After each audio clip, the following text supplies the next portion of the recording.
Hello and welcome to the Philippines. It is Sinulog season, the grandest of all festivals here in the Philippines. And there is question here just a couple days before the grand parade. There is controversy brewing over where to hold it. Mayor Rama of Cebu City, and Cebu City is basically independent of Cebu province. And the province mayors and Governor Gwen Garcia in particular, but all the mayors apparently are behind her, are saying Mayor Rama wants it out at SRP, South Road Properties, and it is a site that is still being prepared.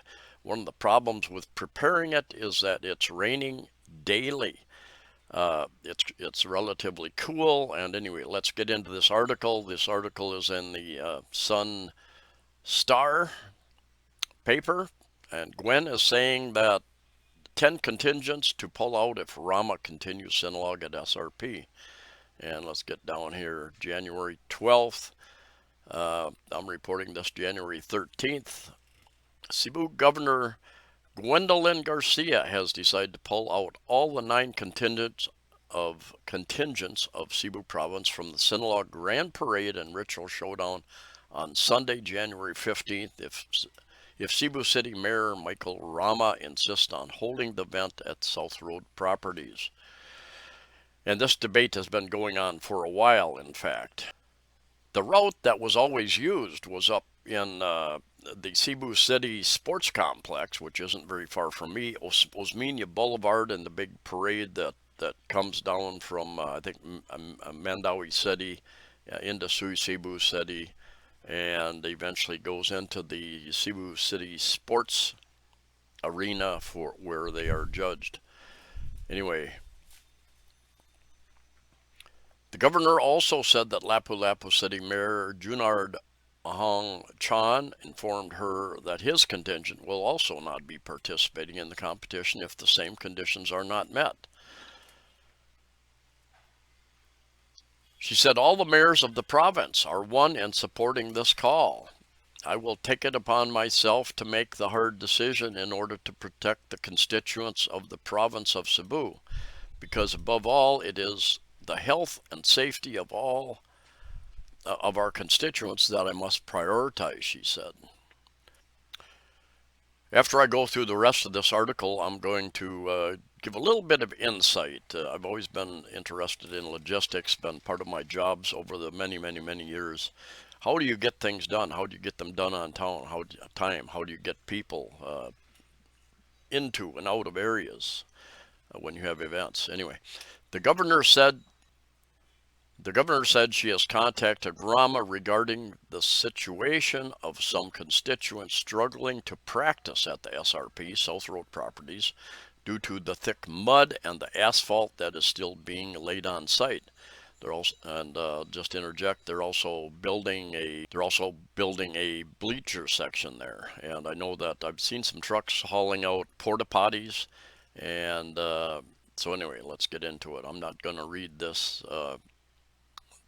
Messiah, but there is a translation down here.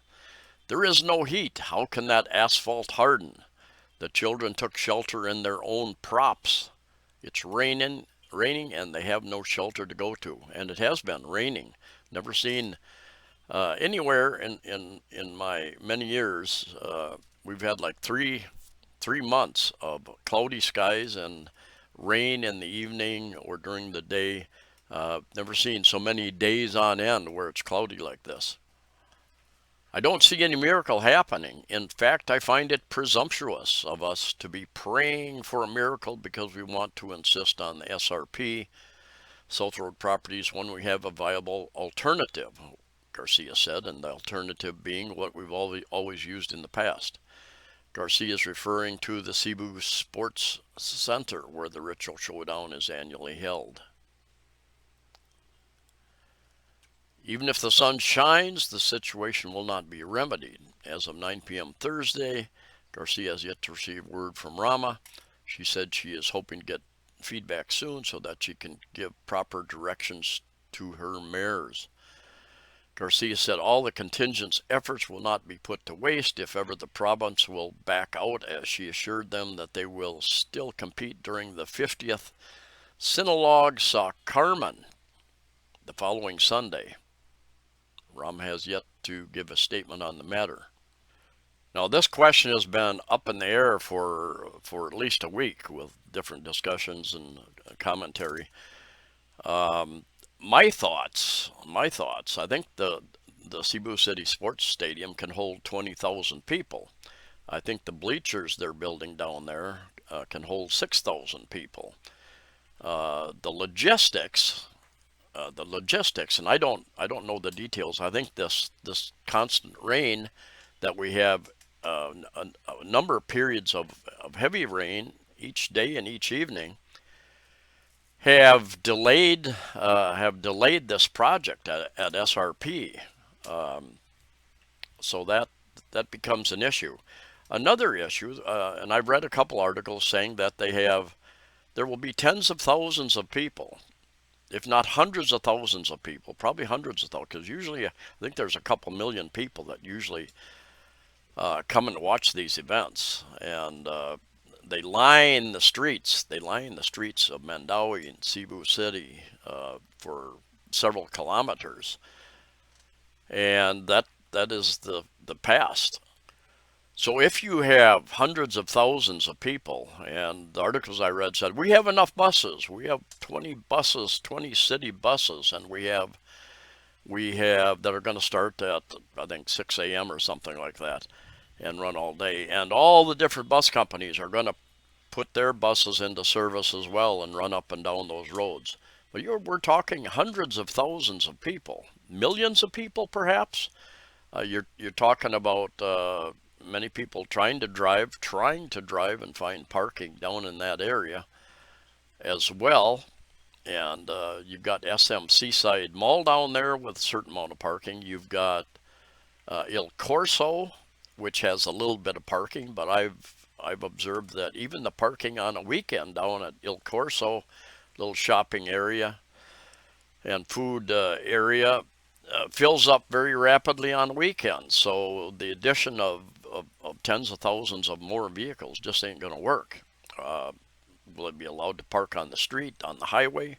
They will have to double park, triple park, as I believe the road will be shut down in those areas. So logistics, okay, if you make a decision to do something, then you have to say what can go wrong? What can go wrong? What can go wrong? What can go wrong if we do this? What can go wrong if there's hundreds of thousands and we only have enough? If there's 1 million people, we only have enough buses for 50,000 people. And how long does it take to transport that many people throughout the day?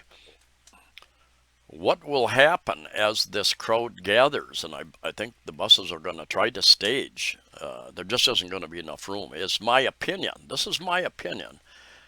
As the buses try to stage, I believe at Plaza Independencia, and pick up tens of thousands, hundreds of thousands of people. When how many people can get on each and every bus, and you do the math. And how many hours will it take to transport that many people? Even if you have the buses lined up one after another, the time for the people to get on, transport them down there, get off, for the buses turn around, go back, pick up another crew.